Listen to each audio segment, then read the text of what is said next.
Hello everyone, you're watching Valley Homes on TV. This is channel 26, and we air on Monday, Wednesday, and Friday at 6:30 p.m. and Saturday and Sunday at 9 a.m. And I'm Debbie Giordano. I'll be your co-host for today, and Todd Flesner is co-hosting today also. Yep, well, we're airing here in Milpitas, and we're talking about Milpitas real estate and the Milpitas community, and we're delighted to have as our guest today Rob DeVincenzi, who's the editor of the Milpitas Post. Thank you very much, Todd and Debbie, both. I really appreciate the opportunity. Well, thanks for taking the time. I know your paper's busy and got graduations coming and a lot of activities with the schools and a lot keeping your paper busy. So take the time and share with the community out there. It's great. Yeah, happy to. Thank you. Well, good. Well, we're going to talk to you a little bit about the newspaper, your role in the community, and how all that interacts. But maybe it might be good for folks to understand a little bit more of the history of the Milpitas Post. I mean, Milpitas Post has been ingrained in Milpitas for a long, long time. Fill us in. Since I can remember. That's a long time ago. Yeah, it really has. The paper began in 1955, just a few months after the city was incorporated. And essentially, the Post has grown up with the city from almost day one. Morton and Elaine Levine founded the paper in 1955. They were 27 and 25 at the time. Basically learned while they were doing, and founded the Post. First issue came out in February '55, and they grew that paper to become really an awarded, highly respected weekly. Owned it and ran it and grew it into a group of papers to 20 papers in the South Bay. Wow. Actually, I don't think there's been any competing paper. You've been the only... There's been not for a very long time. I don't ever remember. So you must be doing a great job, and nobody wants to come in and compete. Well, we hope so. We're certainly very, vigilant about protecting our market share. That's good. But you cover Milpitas primarily. That's it. Yeah, we cover we have our blinders on to everything else. Unless someone from Milpitas does something else somewhere else in the world, we don't care. Excellent. And that's really been our goal. Well, good. Well, yeah.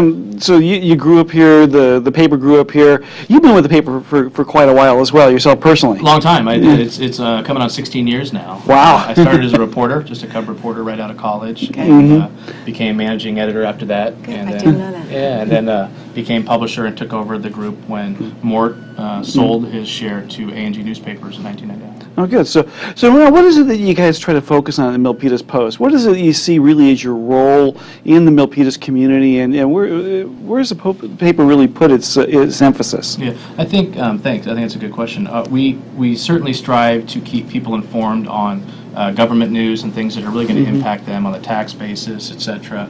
We try to really be a good reflection of community life, and so that could mean things going on in school, things going on in sports, the opinion, of the community. We've always tried to be a presence here, not only through the paper but through our activities in the community. And but local news is first and foremost. That's our bread and butter. It always has been. So, and it'll continue to be.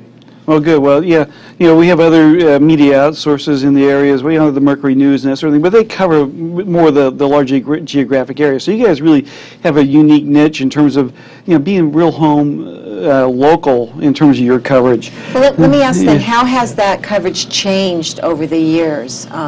What do you see that happening? Our basic goal has not changed at all. Is to be the provider of local news for people in the paper of record for the city of Milpitas. That's our goal. Sounds like that's going to be your future goal. It is. That's it. How our coverage has changed is the technology has changed the speed in which we can cover things through the internet, through digital cameras, through video, things like that. The topics have changed clearly with the changing diversity of the town. So our content has naturally reflected changes in the town through cultural events that exist now that may not have existed years ago, etc. But the core mission remains the same, to be the sole provider of local news, maybe in a different medium than it was before. We're always going to have print, I believe, but we supplement now through the web. You do deliver door to door. We do. That distribution or circulation is. We do. We do carrier delivery door to door. We circulate 20,200 papers every week. There's only 18,000 homes, so we do over 100% saturation. Okay. Well, good. Well, I know in our household on Thursdays, it's a fight to see who gets to the paper first. Glad to hear that. It's just to see who's written in a letter to the editor and what sort of interesting things are going on there. Right. Along those lines, how do the readers, the people here in Milpitas, shape and influence what goes into the paper and how you cover things? Right. Yeah. Thanks. Readers and the people in the town really have an active role in the paper. The way I see it is it's their paper, it's not our paper, not my paper. At least a third of the content in the paper every week is generated by residents. So that could be calendar listings, that could be photos, that could be letters to the editor or guest opinions. Our paper is noted for its photography, but what's funny is that we have no full-time photographers. Really? We have all guest photographers, most of whom who live in Milpitas, who do assignments for us. So the industry now is really into what's called citizen journalism, people on the street, blogs and things like that. But our paper has always kind of naturally worked that way, that people have a stake in the paper and participate in what goes in the paper. And I think that's why it's had some appeal through the years. Let me stop you on that point, because any folks out there that want to submit anything to your paper, let's go ahead and take a break in the question right now. What would the email address, phone number, what would you give those folks? Email is the best way to get in touch with us. For calendar listings, calendar@themilpitaspost.com. News at the Milpitas Post is a good place to send just kind of a grab bag of any topic. We screen that. A lot of people still walk in the door and just want to talk, and which I think is great and very refreshing. So we're very responsive to And you're people. still located on Maryland Drive? Right. We're a block north of the new library, which has been terrific because we've had so much more walk-in business. Good. But anyway, phone, fax, email, walk-in, we do it all. Good. So folks that got things going on around town, you welcome that sort of information, Absolutely. photos of different events and that type of thing. So Absolutely. send them to Rob. Yeah, come see me. They always seem to find us, which is terrific. You can see your name in print that way.